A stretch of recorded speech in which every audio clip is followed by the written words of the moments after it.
Good morning and welcome to today's virtual event hosted by the Atlantic Council.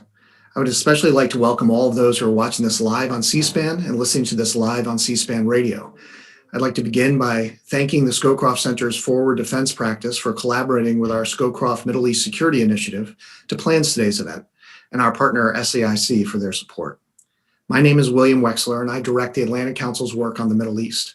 I've worked on counterterrorism issues in government and out ever since the mid-1990s, when few people appreciated what kind of threat al-Qaeda and other Salafi jihadists would eventually pose to us here at home.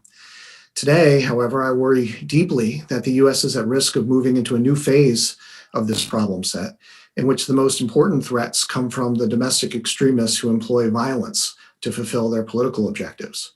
As we saw most recently, but sadly not entirely uniquely, when the U.S. Capitol was attacked on January 6th. We are so pleased to have with us 5 of the country's top homeland security and law enforcement experts to discuss the future of the domestic terrorism threat in our country. Their discussion will be moderated by our own Tom Warwick, who joined the Atlantic Council after serving for well over a decade as the Deputy Assistant Secretary for Counterterrorism Policy at the U.S. Department of Homeland Security in the Bush, Obama, and Trump administrations. Our panel will focus on confronting the particular challenges of our moment, including the continued threat posed by disinformation spread on social media, the extraordinary security measures to protect the inauguration that just took place, and our panelists' recommendations for how the new administration should carry out President Biden's promise that he made in his inaugural address to both confront white supremacy and domestic terrorism while also unifying the nation. Throughout the session, I invite you to submit your questions through the Q&A feature on Zoom. But before we get to the panel, however, I want to first give the floor to Graham Brookie to help set the scene for our discussion. Graham is the director and managing editor of the Atlantic Council's Digital Forensics Research Lab. The DFR lab has long tracked the nexus between online harms and their immediate impacts in the real world, including on disinformation and domestic extremism, with real groundbreaking open source research and innovative policy engagement. Prior to joining the DFR lab, Graham served as various positions in the White House and the National Security Council, including as an advisor to the Assistant to the President for Homeland Security and Counterterrorism. Brooke, over to you to help us understand what domestic extremists have been saying after January 6th. Thanks so much, Will, and thanks to all of you who are tuning in from wherever you are, whether that's here in the United States or for our international audience around the world, trying to make sense of what is happening here in the United States. So as Will said, my name is Graham Brookie. I'm the director of the Digital Forensic Research Lab here at the Atlantic Council. And a little bit about what we do. As Will said, we look at the online or the nexus between the online information environment and immediate harms in the real world. As a little bit of background to set up this conversation, I'll focus on the events, the insurrection that happened at the Capitol on January 6th, and what we saw in the lead up online, and now what we're seeing afterwards and after the inauguration in this online information environment. So first and foremost, it's important to note that the online conversation and coordination has had a primary causal effect for events on the ground, like during the insurrection at the Capitol on January 6th. That's point number one. Point number two is that you look at the crowd for an event like January 6th, and it all looks like one big group. But it's extremely important to note that it's actually a number of smaller groups at varying points along this spectrum of radicalization. So there's a big difference between groups that are like unlawful militia groups, groups that are violent, have violent focuses but are slightly more organized, to just general extreme but conspiracy adherents or ideologically motivated adherents. So there's a big difference between all of those groups. Specifically, there's a big difference between, like I said, unlawful militias and then like QAnon conspiracy theories. And there is a lot of overlap, but there's a difference, and that's going to inform how we make policy recommendations or what the available policy interventions are. And much to that point, noting that there are different groups, they don't just engage in one online space. They engage in a bunch of different places online. So for groups that are further down that spectrum of radicalization, like those unlawful militia groups, they tend to have more command and control, more coordination, especially online, and coordinate in online spaces that are more closed off than the largest social media platforms. Whereas those who are engaged in the collective QAnon conspiracy theory or delusion are somewhat ubiquitous across the online information environment. They use coded language that evolves pretty consistently. It's present across any number of social media platforms, large and small, open and more closed. And so there's a big difference between where this conversation happens online, ranging from the largest social media platforms to some of these alternative social media platforms that you may have heard of in the news over the last few weeks, to explicitly closed platforms. Now, the common thread for all of the groups that you saw on January 6th is disinformation about the results of the 2020 elections, which has been a convergence, or which has seen a convergence of false information about a number of other topics, including COVID-19, including peaceful racial justice protests that occurred over the summer, and any number of events that are, while we've all been sitting at home for the most part during the pandemic, which can be considered to be basically crisis events in which we collectively are looking for the latest information from sources that we trust and are in our immediate information environments. So during a crisis, we look to those who we get information from consistently, and that's not always fact-based or fact-checked or accurate. Now, and this is extremely important to note about the events of January 6th, the insurrection on January 6th, is that this challenge of domestic extremism doesn't begin or end with one political figure. Now, noting that the common thread around that event was disinformation or false spread deliberately about the 2020 presidential election, it's important to note that that's been a driving and motivating factor for a number of these online communities, but it's not the only driving and motivating factor for a number of these online communities, especially those further down that spectrum of radicalization that I just talked about. So this doesn't begin and end with one political figure, specifically Donald Trump.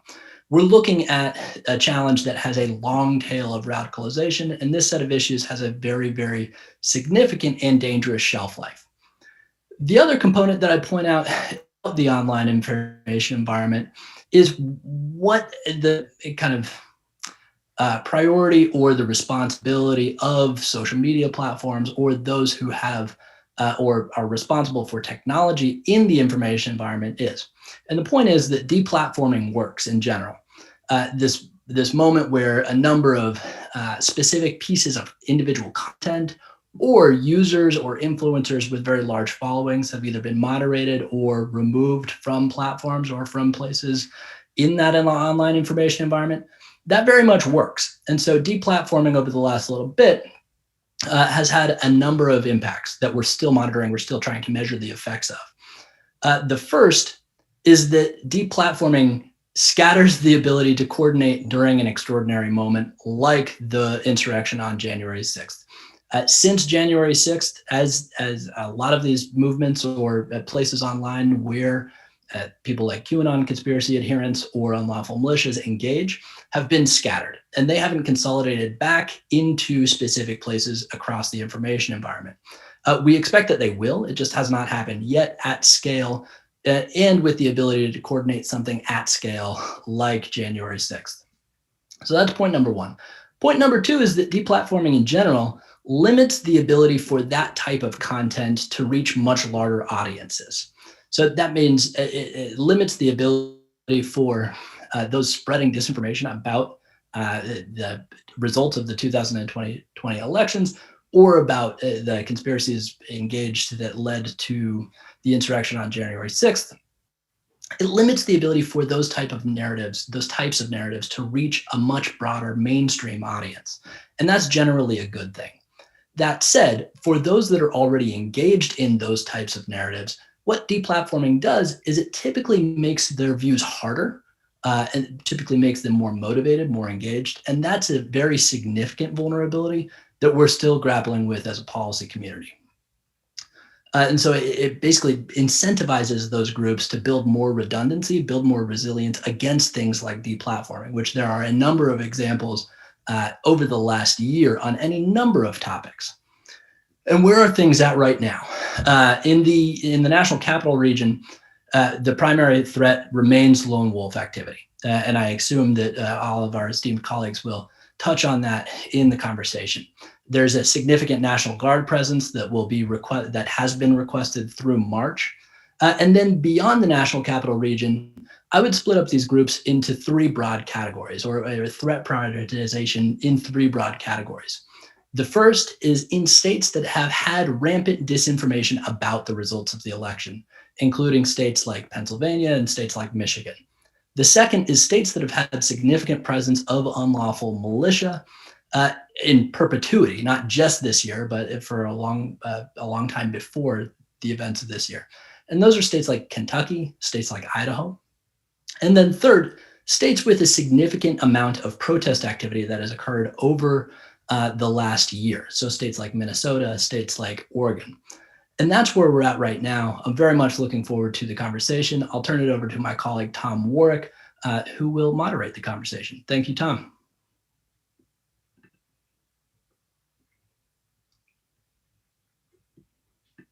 Thank you, Graham, and thank you very much for giving us some really good insights into what we're seeing.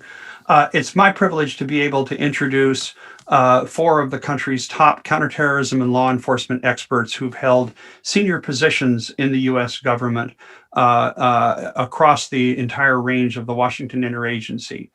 First, I'll be calling on Charles Marino, who's the CEO of Sentinel Security Solutions.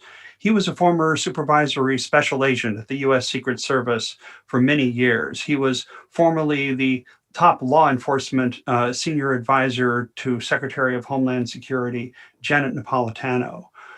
Second, I'll turn to Mike McGarity. He's vice president of global risk services at Global Guardian, a security consulting firm. And he was the FBI's former assistant director for counterterrorism after a distinguished career in law enforcement at the FBI. I'll then turn to Undersecretary Frank Taylor. He's currently executive fellow at the Global Policy Initiative of the University of Notre Dame, and he was formerly Undersecretary for Intelligence and Analysis at the Department of Homeland Security. He was also the former coordinator for counterterrorism for the State Department in the days, weeks, and months during and after 9/11. And prior to that, he had a distinguished career in law enforcement in the U.S. Air Force. And then finally, Mary McCord. Mary is currently a visiting professor of law and the legal director for the Institute of Constitutional Advocacy and Protection at the prestigious Georgetown Law School. Mary was formerly the acting assistant attorney general for national security at the Department of Justice. To frame our discussion today, I want to just draw your attention to the definition of domestic terrorism. The FBI website defines domestic terrorism as violent criminal acts committed by individuals and/or groups to further ideological goals stemming from domestic influences, such as those of a political, religious, social, racial, or environmental nature. It would seem that the acts of violence that took place at the US Capitol on January 6th check almost every one of those boxes. And the extent of what happened on January 6th, especially compared with what many of us thought was the nature of the threat even a few months ago, has caused a broad reassessment by many in the counterterrorism community about what it's going to take to address this problem. And so this is what we're going to be talking about today. Let me remind you to please ask questions using the Q&A function on your Zoom browsers, and we'll be turning to questions in a few minutes. But first, if I can turn to Chuck Marino. Chuck, the Secret Service's primary mission is protection of the national leadership. What effect will the events of January 6 have on how the Secret Service is going to see the challenges that it faces in protecting our nation's leadership as we see the nature of these threats going forward? Thanks for the question, Tom, and thanks for having me today. I think there's going to be a wholesale review in this country of how we protect significant events here domestically that have a national and international significance here. As we know, during the events that took place at the Capitol on January 6th, underway at the Capitol was the certification of the presidential election. It was not designated by the Department of Homeland Security as a significant special event, and therefore security enhancements were not in place. It was essentially treated as every other day by the United States Capitol Police. So let's talk about what DHS has available to them. They have a robust presence of law enforcement resources within, including the United States Secret Service. They also have the ability to designate events that hold significant place in our country as a national special security event, which places the Secret Service in charge of security coordination, brings in the FBI in charge of intelligence planning, FEMA in terms of recovery planning, and really is a whole of government approach in terms of how we safeguard these events. The inauguration being the perfect example. We saw what kind of security can be put in place, both proactive and reactive, when you coordinate well in advance and you plan accordingly. So I do really believe going forward that we need to start to look at these events based in the current threat environment and the way we anticipate it will continue to evolve in the future, and give these events the proper designation so that the proper security can be put in place well in advance. As far as what the future of presidential and vice presidential protection and other leaders looks like going forward, I think you're going to see a continuation by the Secret Service and other agencies that provide protection to national leaders continue to evolve, continue to be unpredictable to the adversary, continue to utilize best practices in terms of protective methodologies, technologies, site hardening, and enhanced screening. It's very hard to request that a president, vice president, or any other politician stay in one location all of the time. And we understand that while specific threats may mitigate travel, it's usually for a limited time until a specific threat can be resolved. So, expect to see a continuing evolution of protective practices, which will allow elected officials to get out and about and conduct the business of the country. Thanks very much, Chuck. Mike, let me turn to you. The FBI has the lead for domestic terrorism investigations. It also has the advantage of leadership that will be continuing under President Biden with Director Wray.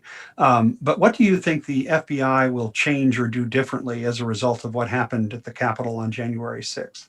Well, hey, Tom, thank you for the invite and thank you to the Atlantic Council.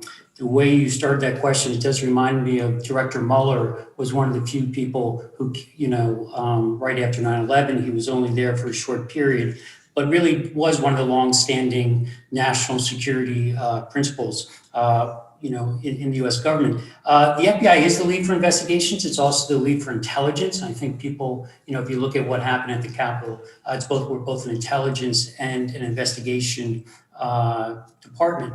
Obviously, an after action is going to be done, and it's probably already started and could have been done internally. There'll be other reviews, but certainly from the FBI director, what he's looking with his national security team and his special agents in charge is looking at that threat.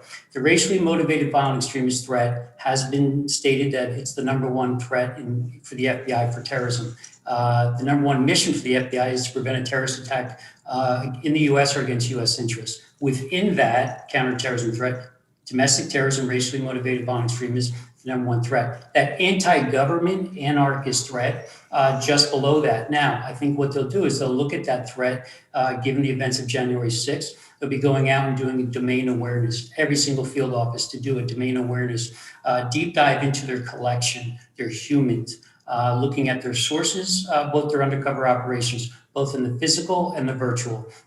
Just like we saw in ISIS, more so than Al Qaeda, much of the radicalization that's occurring is online, and then it pivots to the real world, if you will, the physical. And that flash to bang can be so quick. The number one concern, obviously, for the FBI, and Graham spoke about it, with these disparate groups that are coming together online, is to really look at those lone offenders that can feed off that. Why is that so important? If you look at the New Zealand attack, Christchurch, if you look at some of the other domestic terrorism attacks, actors tend to come out after trying to one-up or parallel copy type events. So they'll certainly be looking for that. Much hard to do looking for a single offender if it's non-conspiratorial. But I think you are seeing some conspiratorial charges coming out of DC in the last week, and that's great to see that, because that means they're working their sources, they're interviewing, they're collecting, and they're building that big picture. But obviously, domain awareness, looking at the platforms, deplatforming is great, as Graham said early on, but when you deplatform, you have to find out where they go next. And so they got to be one step ahead in working on that and putting the pressure on those social media companies, those platforms, to self-regulate if that's the only possibility, but also with sources and undercovers in there to identify against predicated targets what is being said, what violence is out there, what conspiracies. They're going to align the resources. Significant resources were pushed to the domestic terrorism threat in 2018, 2019, 2020. But at both the national level and the field office level, I think the director and his team are going to go in and look at each field office when they do that domain awareness. How are you aligned to that threat? What is your source posture with human collection, your interagency coordination, obviously so important in these type of cases. And then when you look at your resources, though, everything is priority. So is it time for discussion that the domestic terrorism, which is the number one threat in counterterrorism right now at the top of the banned threats for the FBI, should it be funded by the National Intelligence Program, NIP funding? And that's a debate I think that the FBI, Congress, and the White House should be having, because as you have those threat priorities, you're competing for resources. The FBI has a lot of violations out there they work. Everyone's important, but you have to prioritize your resources. And domestic terrorism not being under the NIP funding, it might be a good time to actually put it under that, consider it, and have a good discussion on that. So I'm sure the FBI, Department of Justice are doing that along with the White House. And then to go to Chuck's point with national security events, assessments, the FBI can do assessments on any infrastructure, any location in the U.S. that would be deemed to be a target for violence or an attack. So you can do an assessment on the Capitol building because it's a natural target for extremists to do that. It may not reach to the level of a national security event, as Chuck said. And I do think, to Chuck's point, you're going to see a lot more of those national security special events coming down and being more comprehensive. But I also think you're going to start to see local political, if there's disinformation out there and protests that are turning into riots, those type things, the FBI locally is really going to have to look at some of those events, what needs to occur there, both from a human collection for an assessment. In other words, looking at public information, what public information is out there deeming that location to be a threat, and then it can cascade into a preliminary investigation and a full investigation. But a lot to do there to do that. I certainly think the men and women of the FBI have obviously been working hard. I do think, though, the narrative of domestic terrorism and extremist movement, it can't just happen in Washington, D.C. So in other words, it can't just be the National Security Council, the White House, Department of Justice, DHS, FBI. When we're prosecuting, when we're investigating those cases, and certainly from the Capitol, it shouldn't just be charged in DC District Court. We're seeing there already the numbers there will make it very difficult to do that. You want that deterrence, whether it's in Memphis, Oklahoma, or California. You want that local prosecution. You want local media coverage of that arrest and those charges, because that will be a deterrent effect as well, as to Graham's point, as we deplatform, but also deter future extremists. Thanks very much, Mike. That was extremely helpful. Let me turn now to Undersecretary Frank Taylor. Undersecretary Taylor, you led DHS Intelligence from 2014 until January 2017. DHS's Office of Intelligence was in the news in 2020 for accusations that it was collecting on journalists and politicizing intelligence about the white supremacist threat. And there have been reviews of past records and past actions of INA. But let's look forward. What should be the role of DHS intelligence going forward? Thank you for that question. Thank you to the Atlantic Council for having me. You know, this threat, as we see it today, and I think Graham really outlined it quite well in terms of what the challenge is, was built for DHS. DHS INA's role in linking the national intelligence community with our state and local partners, in addition to the work with the FBI, is going to be critical in one, allowing our state and local partners to understand the scope of this threat. Two, to understand how their investigative activity could contribute to intelligence about how this threat is manifesting itself. And three, result in intelligence that's of value to the National Security Council and other national leaders. So this is an opportunity, I think, to do exactly what DHS was created for, and that is to have a whole of government, state, local, tribal, territorial, and federal law enforcement and security review of a particular issue, and to do so through the fusion centers and our law enforcement partners in the field. I know that there were many comments about DHS reporting over the summer. My initial reaction to that is the reporting on journalists and other things is inappropriate for domestic intelligence organization, and we have rules and authority to preclude that. That didn't happen during the summer. But I do believe that there are opportunities to address this systematically with DHS, with the FBI, with the IC, and to do so in a consistent manner. I would note after Mike's comments that you know, this isn't the first rodeo with domestic terrorism in our country, and there are many who served in the 50s, 60s, and 70s during that period of domestic unrest. And we learned a lot of lessons about how to investigate, interdict, arrest those involved in illegal activity while allowing for the execution of the Bill of Rights and people's First, Second, Third, Fourth Amendment rights. So we have a track record in how to do this, and I think we just have to apply that track record or that system to allow us to be more effective against this threat as we did against the Islamic extremist threat. I'll stop there, Tom. Thank you very much, Undersecretary. Mary, if I can turn to you, what will the Department of Justice do after January 6th that it wasn't doing before?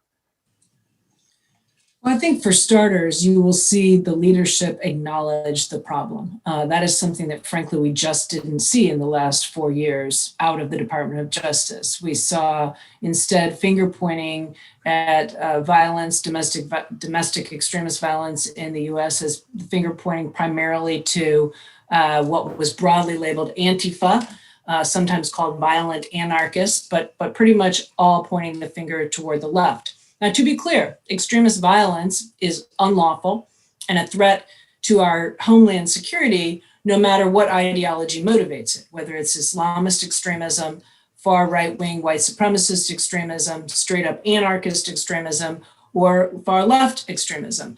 But the problem, as Mike already indicated, that has been acknowledged by the FBI Director, Christopher Wray, is that right now, the most significant threat to the homeland, for terrorist threat to the homeland, is from racially motivated extremists, and within that category, white supremacist extremists. And I would note that I think there is overlap between racially motivated extremists, in particular white supremacist extremists, and anti-government, which is the next category that Mike mentioned. Because when we look back, and I think Graham alluded to this, when we look back at what we've seen in radicalization over social media, particularly over the last year, really the last several years, but particularly over this last year, we've seen a lot of these extremist ideologies really coalesce and come together. Unlawful private militias who are extremely pro Second Amendment, generally speaking anti-government, but were less anti-government this last 4 years because they found an ideological alliance with the former president. We've seen the conspiracy theorists and, you know, an entire panoply of actors kind of come together and coalesce, which is what led to the insurrection. Because on that day, January 6th, we had all of those actors here. We had conspiracy theorists, we had unlawful militias, we had those who've been openly promoting violence for some time, and we had numbers of people who I think honestly believed that there was election fraud and were coming to exercise their First Amendment rights and got swept up in the moment that led to violence. So I think you're going to see recognition of the problem, which is important because we haven't seen that in the past. And then I think you're going to see using the Department of Justice tools along with all of government tools, and not just DOJ, but I would say states and locals as well. So borrowing from the counterterrorism model that was used post 9/11, but in some significant different ways. So borrowing from the use of the approach of prevention rather than prosecution after the fact, right? We'd rather have prevented the El Paso attack or prevented the insurrection than be prosecuting after the fact. That means more use of online undercover personas and sting operations. That means a more preventive approach that's looking to use tools that have been used across the criminal investigative spectrum for years, including for things like preventing child pedophilia and child sex trafficking, right? Using those type of tools to try to prevent these things. I think we also will see building coalitions with states and local law enforcement authorities. You know, there are already authorities in every single state to be going after unlawful private militias. They're not protected by the Second Amendment, and state laws prohibit them, but these laws are rarely used. This is a time to use those. It's a time to work with local U.S. attorneys also in using some of their tools. You know, there's a federal statute that prohibits training or assembling with others to train in use of firearms, incendiary devices, or techniques capable of causing bodily injury or death in order to use them in a civil disorder. So all of these people who traveled to Washington, D.C., after meeting and training either in person in their home states or online in their home states about how they were going to tactically use paramilitary techniques at the Capitol, they committed crimes in their own state, federal crimes and state crimes, as well as a crime in D.C.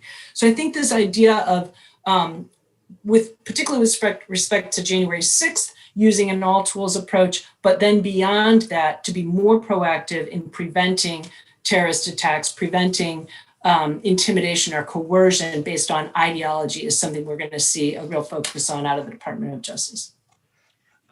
Thank you very much, Mary. There are a couple of general questions that also suggest themselves based on what everyone has been saying and what we know about those who were involved in the January 6th attack. The first one is really, Mike, for you and for Mary also. The insider threat, I know, has concerned many people, the role of law enforcement or other government officials in violence. What is there that can be done to try to address the insider threat? Mike, let me ask you first and then Mary. Sure. Well, I think from the insider threat, this really does line up nicely with the FBI's behavioral analysis unit when they look at those type behaviors for the lone offender type, right? Is most of the time it's going to be a coworker, a family member, someone close to that person that sees the indicators to mobilization, to radicalization, and then hopefully you can get in there before obviously the mobilization. So what are those radicalization indicators? NCTC, FBI, DHS put out a document on what that is. Use those again and get that into governments, police departments, the military. The military has been doing that, but obviously from an insider threat perspective, we're very good with the military when they're in there and working those cases. It's when they're not accepted to the military, or it's when they leave the military. What are those indicators that the military can share with the FBI? But it's really looking at those behaviors and those indicators and getting that training out to General Taylor's point that we've done before with the homegrown violent extremist threat. Very much the same. Get that out to the state and local so they know what indicators to look for. And that could obviously be any federal agency as well. And quite frankly, what you saw with companies, with some of the people that came here, these were attorneys, accountants that came to the Capitol, some with some pretty significant salaries, who came here, and then when they were identified, companies obviously terminated their employment. But what are those things that they did? Did a coworker know? What should a coworker be looking for in those type tips? And it's really an education and training piece. And then how do you get those indicators into the system, so to speak, so there are red flags, whether it's at the local level, education, schools, or the federal government. Mary, can you tell us what DOJ can do to address the insider threat? Well, I think DOJ needs to, be one of several actors that really, highlight and focus on law enforcement and the military, as Mike indicated, and those within law enforcement and the military that harbor extremist views, anti-democratic views. And I don't mean that in a way like, oh, we're going to be the mind police, but when you're talking about planning an insurrection to stop the certification of a vote that has been, lawfully taken in every state, and which courts had, some 60 courts in 90 different decisions had rejected any claims of election fraud. When you've got people seeking to undermine that is undermining democracy. So I think that DOJ is really just one part of sort of what Mike gets to, which is helping to work with law enforcement at the federal, state, and local level, and the military to determine what they can do to address this within their ranks. And I would just add that this isn't, the indicators I think are important. I agree with Mike on that, but some of this is not that hard to find. I mean, so many actual active duty law enforcement have been very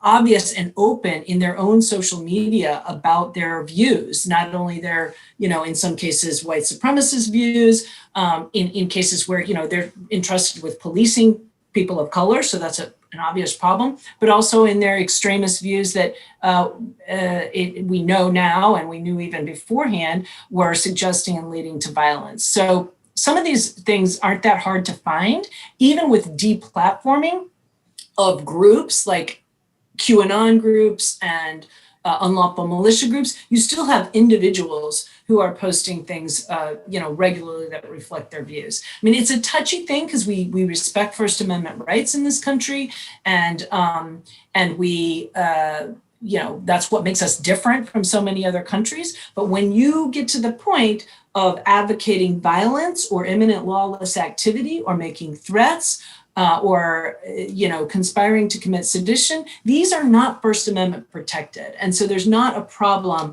with going ahead and using that as a basis for investigations. Chuck, thank you, Mary.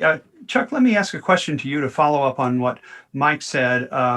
In particular, he discussed how the FBI, by virtue of its centralized organization, is able to redirect resources in a way that other places may not be. And in particular, in light of your comments that the Secret Service is going to have a lot more to do in order to try to address more needs for security planning and other kinds of things done through special events that the Secret Service has the lead on. Is the Secret Service adequately resourced for this additional threat environment and all the additional measures and actions that are going to be needed to address this threat going forward? Yeah, thanks. I think the same way Mike brought it up about adequate funding and resourcing is also applicable to the Secret Service if you're going to increase that NSSE, National Special Security Event designation, and expand it and make it more robust. I mean, what we saw during the inauguration is it's no small task to do this. And while the Secret Service oversaw the security planning, there is no doubt that they relied extensively on every participating agency for their unique resources to help, implement that security plan and make sure there were enough resources to protect against all threats and all hazards. So, also I want to piggyback on the vetting question for the insider threat. All threats and all hazards includes very much so insider threat and what a big risk that can present.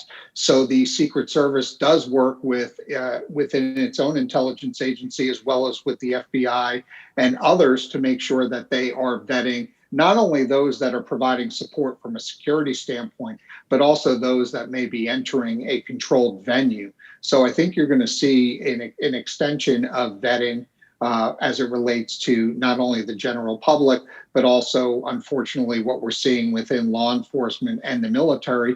And then it's relying on those agencies and departments to tackle that problem and eliminate it from within its ranks.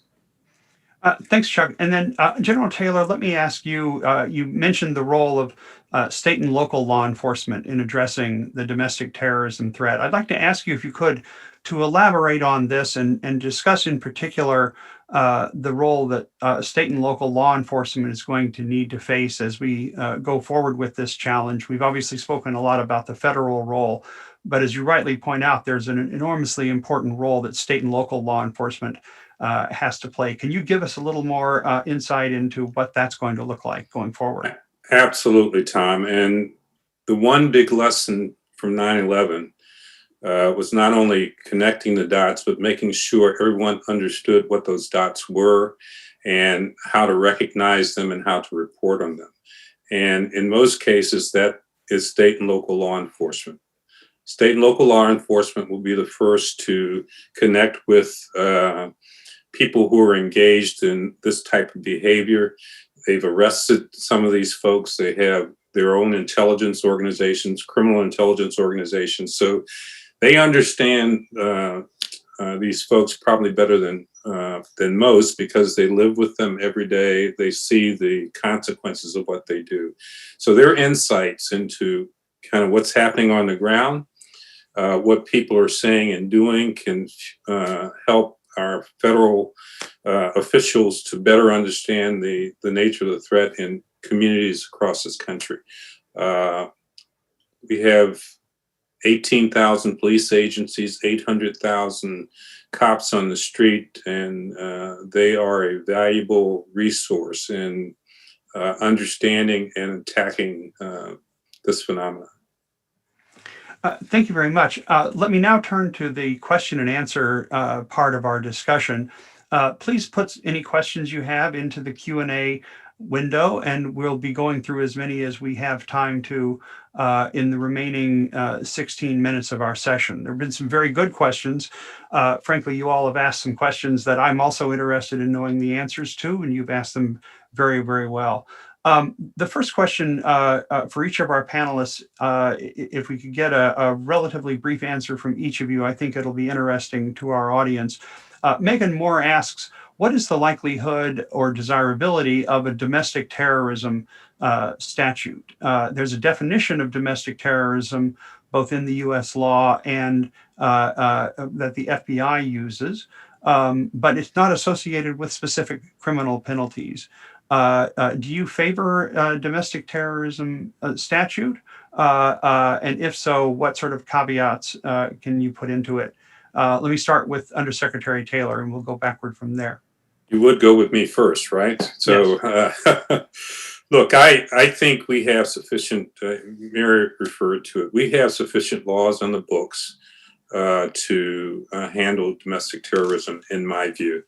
And trying to put a statute together to specifically deal with it, I think gives, may narrow our focus and the scope of what we do. So I wouldn't be in favor of legislation. I'd be in favor of using the tools that we have already.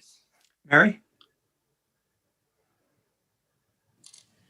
Sure. There are a lot of terrorism laws on the books, some of which already would apply domestically, things like use of a bomb or radiological device, nuclear device, attacks on US government officials. But there is a gap in the terrorism laws when it comes to the two most common methods of terrorist attack in the US, that is mass shootings and car rammings. So right now, if you commit a mass shooting like the El Paso shooter, and you are not, pledging bayat to Baghdadi, the former leader of ISIS, or not doing it on behalf of a foreign terrorist organization, there are plenty of crimes you'll be charged with, but none of them are going to have that label terrorism. So I do think there's value in studying whether we should fill that gap with a terrorism statute that would apply to the territorial US to all crimes of violence done to intimidate or coerce or affect the policy of government through intimidation or coercion, regardless of ideology. So again, Islamist extremism,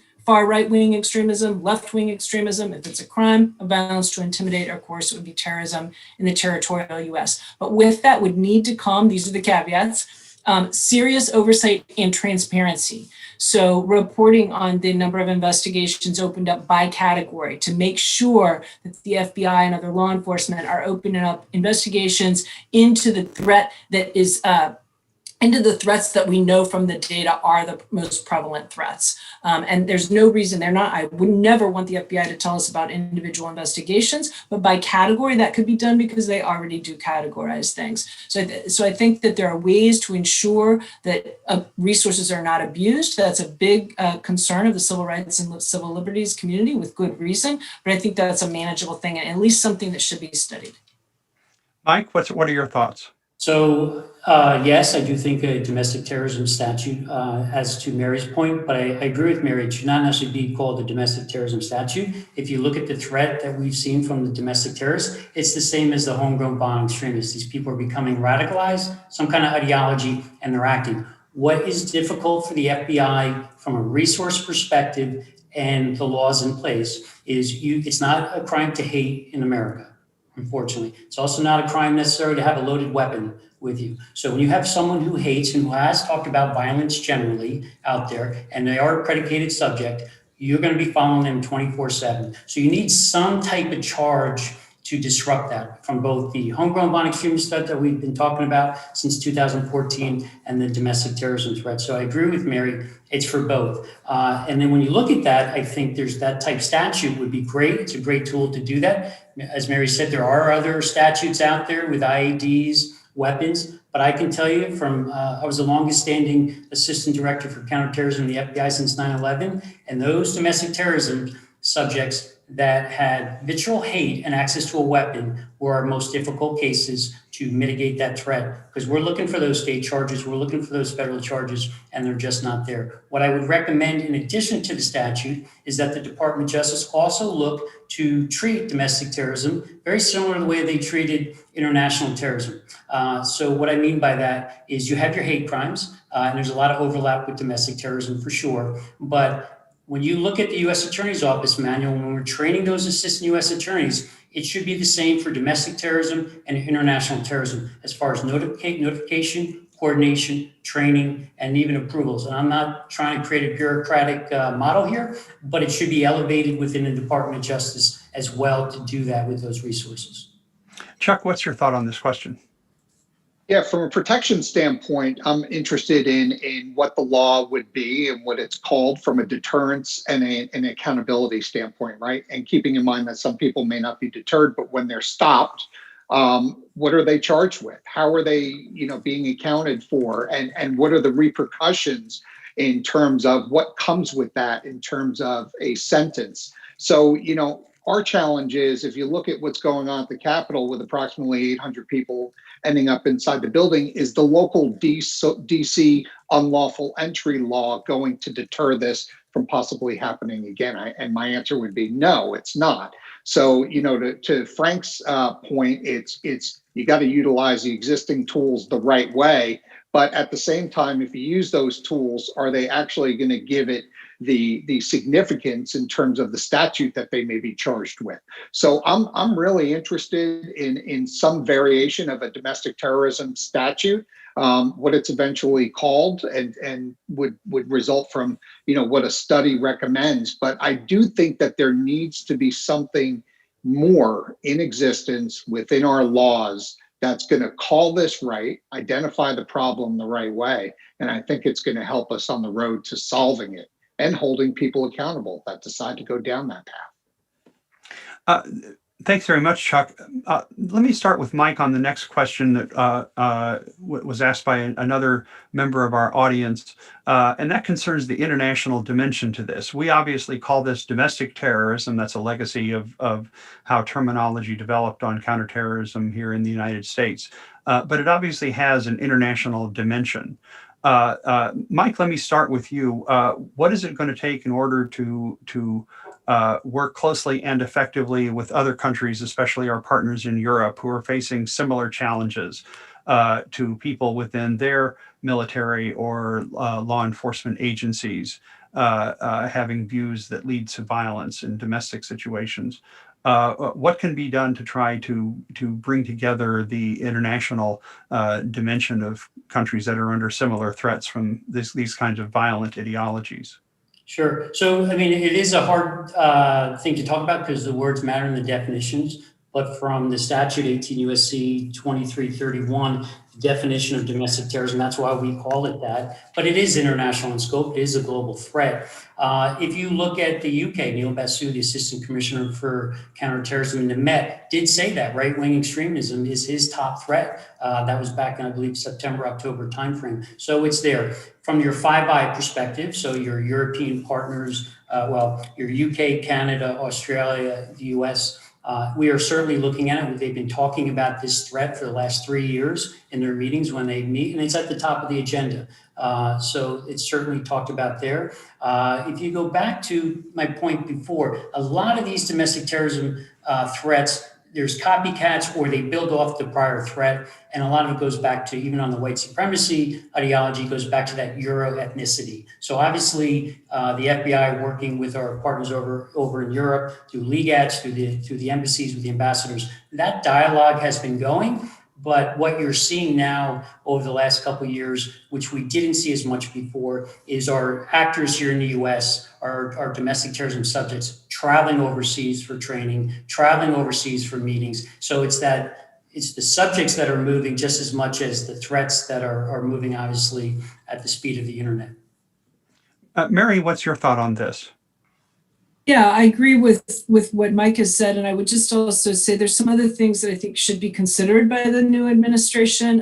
One is, and it goes directly to this travel point, there are no white supremacist extremist organizations on the foreign terrorist organization designated list. There is one SDGT, but not a foreign terrorist organization. And that is the trigger for our material support to a foreign terrorist organization statute, which has been one of the most effective tools in combating international terrorism. We now know that this nomenclature, domestic international, is really fairly meaningless. White supremacist violence doesn't stop at the US borders, that's for sure. And so even though we would have some First Amendment problems with designating domestic organizations as terrorist organizations, we don't have First Amendment problems designating foreign organizations, which do not have First Amendment rights. So that to the extent that there are foreign organizations that meet the criteria, that is that they are foreign, that they engage in acts of terrorism or have the capability and intent to do so, and that they are a threat to US nationals or US national security,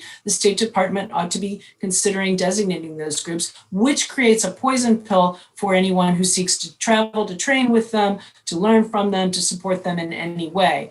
Now, during COVID, we've seen less travel, frankly, and that's probably been a good, hard to say there's anything good about COVID, but I do think it has probably tamped down the travel we were seeing before the pandemic to train with some of these groups, but that will eventually emerge again if we don't use some of those tools. I would just also say that the great relationships that the National Counterterrorism Center established with their counterparts in other countries, Mike alluded to this, they had been until recently focused almost entirely in sharing information about what we still call the international terrorist threat, which is predominantly the Islamist extremist jihadist threat. But those same relationships should be used to share the threat of far right and white supremacist extremism, and not only share it internationally. And I would just go back to a point that Frank, the undersecretary, was making earlier about sharing with states and locals. In 2019, I was in the very southern part of New Mexico talking with people there about unlawful militias that had gone to the border and set up a camp there to detain unlawfully and entirely without authority migrants traveling across the border. And the local officials had really almost no information about this. And one of those local officials, the police chief, said to me, every day I get a briefing about what's happening in Yemen, but I don't get any briefings about what is happening right here in my state that is an extremist threat to public safety. Now, I hope things have improved since summer 2019 when I had that conversation, but we need to do a better job, even within this country, to disseminate that information to our states and locals. Thanks very much, Mary. Let me ask another question that another panelist, actually two panelists, had raised in slightly different ways. And I think we may want Graham Brookie back on screen for this. Graham mentioned one of the remedies of deplatforming as a means to that social media companies, not the government, but the social media companies can do to go after those whose speech is of a different character from what would be considered constitutionally protected. And Mike, let me start this question to you. But one of the things that many of us in the counterterrorism community are very familiar with is the bright line distinction between constitutionally protected speech and violent activity that is criminal in nature. My question for you is how easy or hard is it for the FBI to address these concerns in practice? Is there a constitutional threat associated with what social media companies do when they act in accord with their terms of service to limit someone's ability to use their platform? And then, Mary, let me ask you the same question after Mike goes. So, certainly where we've seen attacks in those platforms, whether it's Gab or Parler, which is out in the news now, they're obviously under the microscope, and they may make their changes. Facebook and others have made some significant changes over the last couple of years. The FBI does not police ideology. We're looking for the violence, right? So, nor do you want the FBI looking at the entire internet or for that.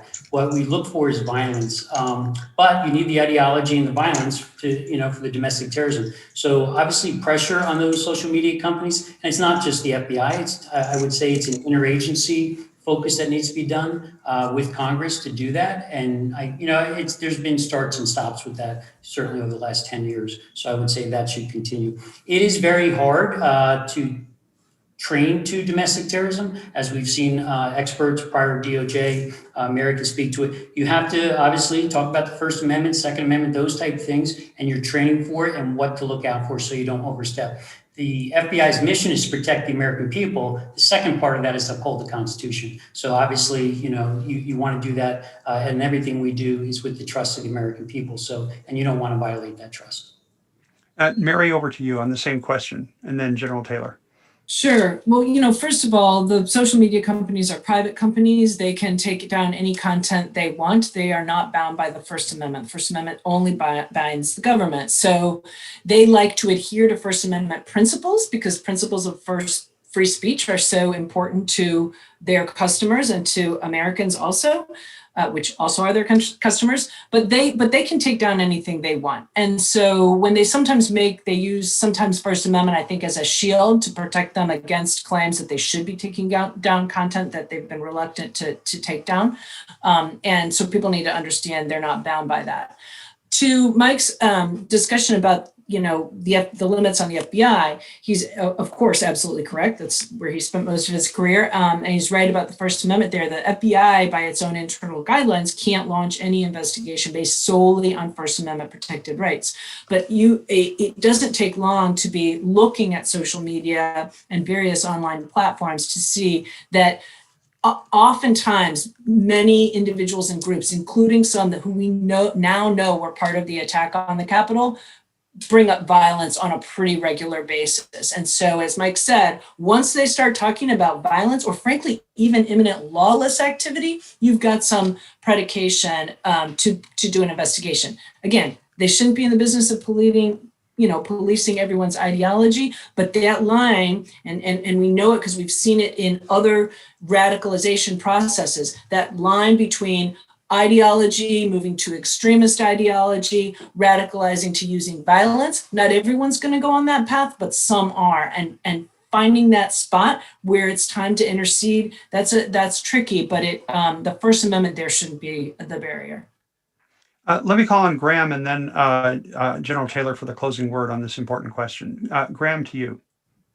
Yeah, thanks so much, Tom. And I think in the chat I saw that General Breedlove asked this question. So thank you, General Breedlove, for tuning in. The answer is that content moderation for these tech companies is an entire industry at this point. And the social media companies have to make thousands and thousands of decisions every single day on moderation that would be, frankly, very interesting and very lengthy Supreme Court cases. And deplatforming is a policy of last resort. I mean, it builds on other terms of service that would include things like unlawful activity, incitement to violence, proving the intent to mislead, spam activity, and any number of other policies that they would try to consider first.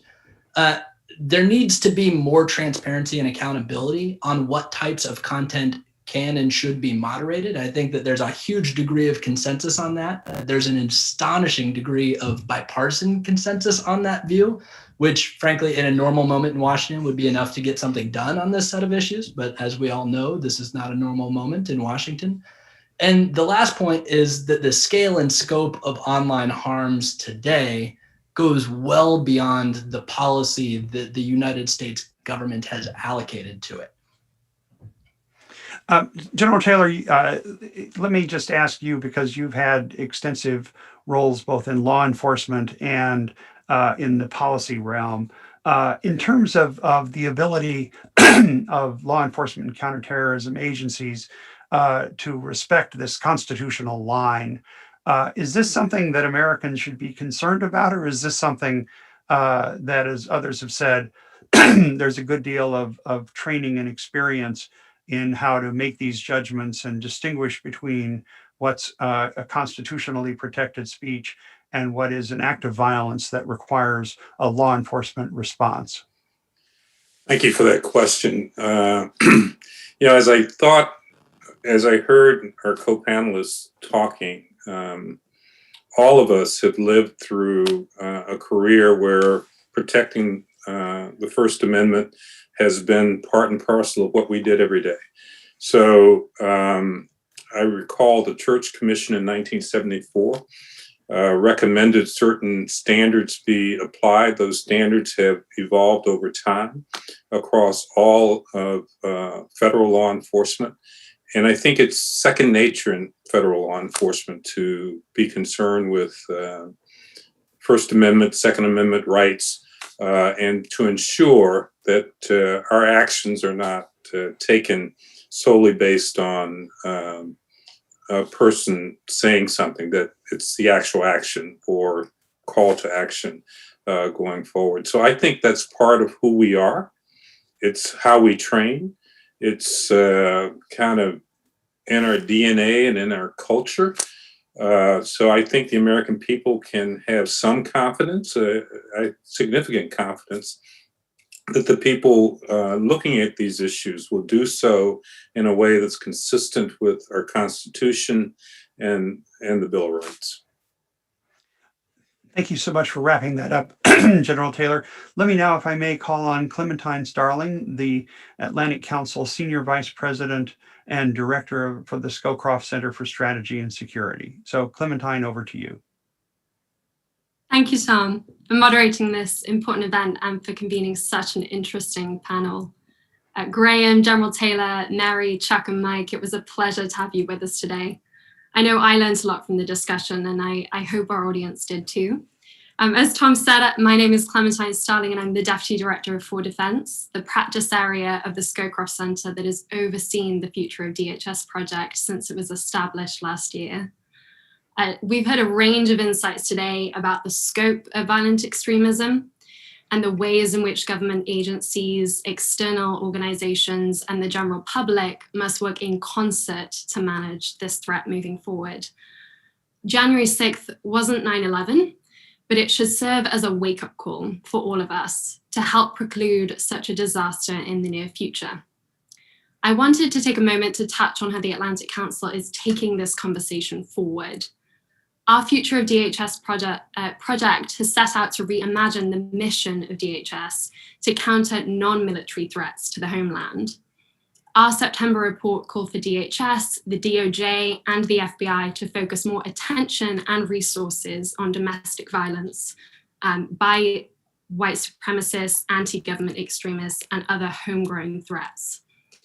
The events of the 6th make this mandate for DHS all the more relevant. Among other things, we call for a number 3 position in DHS, similar to the Associate Attorney General in the Department of Justice, to oversee all of DHS's law enforcement functions. The report also calls for increasing the presence of DHS attachés at US embassies worldwide. This is an important goal because, as we heard today, domestic violent extremism is not something that the US alone is grappling with. This is a challenge that the US and its allies in Europe and elsewhere should share best practices on, as we did so in countering extremism in the past. Building on this foundation and including the substantial expertise of our Forward Defense Practice, Middle East Center, and Digital Forensics Lab, the Council will be building out our domestic extremism work over the coming months. So stay tuned and please reach out to us via our mailing list, Twitter, as we welcome and need your ideas and suggestions. On behalf of the Atlantic Council, thank you to our expert panelists, SAIC, and all of you at home for joining us.